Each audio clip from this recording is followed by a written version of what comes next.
అందరికీ వందనాలు. ఈరోజు బైబిల్ రీడింగ్లో కీర్తనల గ్రంథం నుండి 101వ కీర్తన, దావీదు కీర్తన. నేను కృపను గూర్చియు న్యాయమును గూర్చియు పాడెదను. యెహోవా, నిన్ను కీర్తించెదను. నిర్దోష మార్గమున వివేకముతో ప్రవర్తించెదను. నీవు ఎప్పుడు నా యొద్దకు వచ్చెదవు? నా ఇంట యథార్థ హృదయముతో నడుచుకొందును.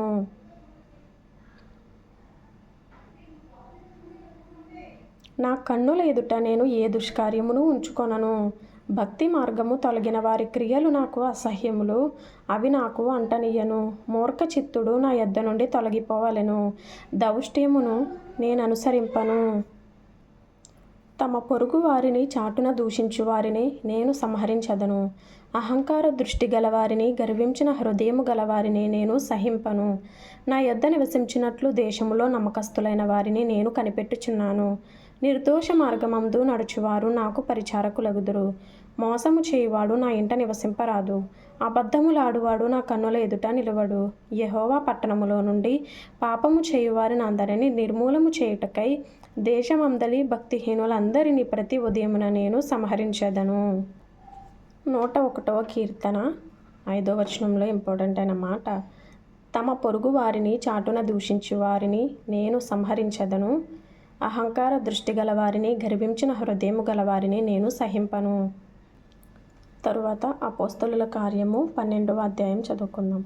దాదాపు అదే కాలమందు రాజైన హేరోదు సంఘపు వారిలో కొందరిని బాధపెట్టుటకు బలాత్కారముగా పట్టుకొని యోహాను సహోదరుడైన యాకోబును ఖడ్గముతో చంపించెను. ఇది యూదులకు ఇష్టమైన కార్యమని తెలుసుకొని పేతురును కూడా పట్టుకొనెను. ఆ దినములు పులియని రొట్టెల పండుగ దినములు. అతనిని పట్టుకొని చెరసాలలో వేయించి పస్కా పండుగైన పిమ్మట ప్రజల యొద్దకు అతని తేవలనని ఉద్దేశించి అతనికి కావలి యుండుటకు 4 చతుష్టయముల సైనికులకు అతనిని అప్పగించెను. 14 అని ఉంది కింద ఫుట్నోట్లో. పేతురు చెరసాలలో ఉంచబడెను. సంఘమైతే అతని కొరకు అత్యాసక్తితో దేవునికి ప్రార్థన చేయుచుండెను. హేరోదు అతనిని వెలుపలికి తీసుకొని రావాలనని ఉండగా ఆ రాత్రియే పేతురు 2 సంకెళ్లతో బంధింపబడి 2 సైనికుల మధ్య నిద్రించుచుండెను. మరియు కావలివారు తలుపు ఎదుట చెరసాల కాచుకొనుచుండిరి. ఇదిగో ప్రభు దూత అతని దగ్గర నిలిచెను. అతడుండిన గదిలో వెలుగు ప్రకాశించెను. దూత పేతురు ప్రక్కను తట్టి త్వరగా లెమ్మని చెప్పి అతని లేపగా సంకెళ్ళు అతని చేతుల నుండి ఊడిపడెను. అప్పుడు దూత అతనితో, నీవు నడుము కట్టుకొని చెప్పులు తొడుగుకొనుమనెను.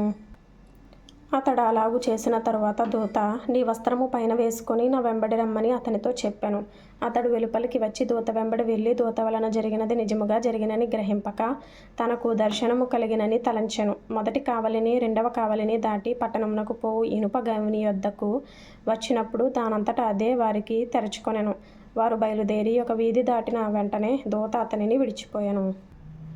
పేతురుకు తెలివి వచ్చి ప్రభువు తన దూతను పంపి హేరోదు చేతిలో నుండి యూదులను ప్రజలు నాకు చేయనుద్దేశించిన వాటన్నిటి నుండి నన్ను తప్పించి ఉన్నాడని ఇప్పుడు నాకు నిజముగా తెలియనని అనుకొనెను. ఇట్లు ఆలోచించుకొని అతడు మార్కు అను మారుపేరు గల యోహాను తల్లి అయిన మరియ ఇంటికి వచ్చెను. అక్కడ అనేకులు కూడి ప్రార్థన చేయుచుండిరి. అతడు తల వాకిటి తలుపు తట్టుచుండగా హృదయ అను ఒక చిన్నది ఆలకించుటకు వచ్చెను. ఆమె పేతురు స్వరము గుర్తుపట్టి సంతోషము చేత తలుపు తీయక లోపలికి పరుగెత్తుకొని పోయి పేతురు తలుపు దగ్గర నిలిచున్నాడని తెలిపెను. అందుకు వారు, నీవు పిచ్చిదానమనిరి. అయితే తాను చెప్పినదే నిజమని ఆమె దృఢముగా చెప్పినప్పుడు వారు, అతని దూత అనిరి. పేతురు ఇంకనూ తట్టుచున్నందున వారు తలుపు తీసి అతనిని చూచి విభ్రాంతి నొందిరి. అతడు ఊరకుండుడని వారికి చేసైగ చేసి ప్రభు తను చెరసాలలో నుండి ఎలాగూ తీసుకుని వచ్చెనో వారికి వివరించి యాకోబుకును సహోదరులకును ఈ సంగతులు తెలియజేయుడని చెప్పి బయలుదేరి వేరొక చోటికి వెళ్ళెను. తెల్లవారగానే పేతురు ఏమాయను అని సైనికులలో కలిగిన గలిబిలి ఎంతంత కాదు. హేరోదు అతని కోసరము వెతికినప్పుడు అతడు కనబడనందున కావలి వారిని విమర్శించి వారిని చంపని ఆజ్ఞాపించెను. అటు తరువాత హేరోదు యూదయ నుండి కైసరయకు వెళ్ళి అక్కడ నివసించెను.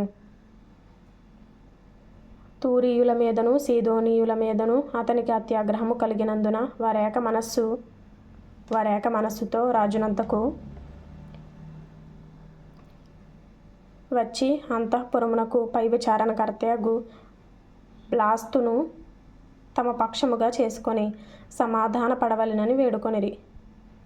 ఎందుకనగా రాజు యొక్క దేశము నుండి వారి దేశమునకు గ్రాసము వచ్చుచుండెను.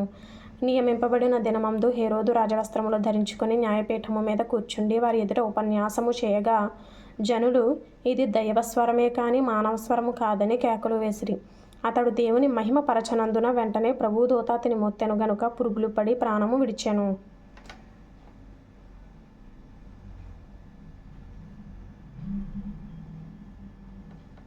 దేవుని వాక్యము ప్రబలమై వ్యాపించుచుండెను.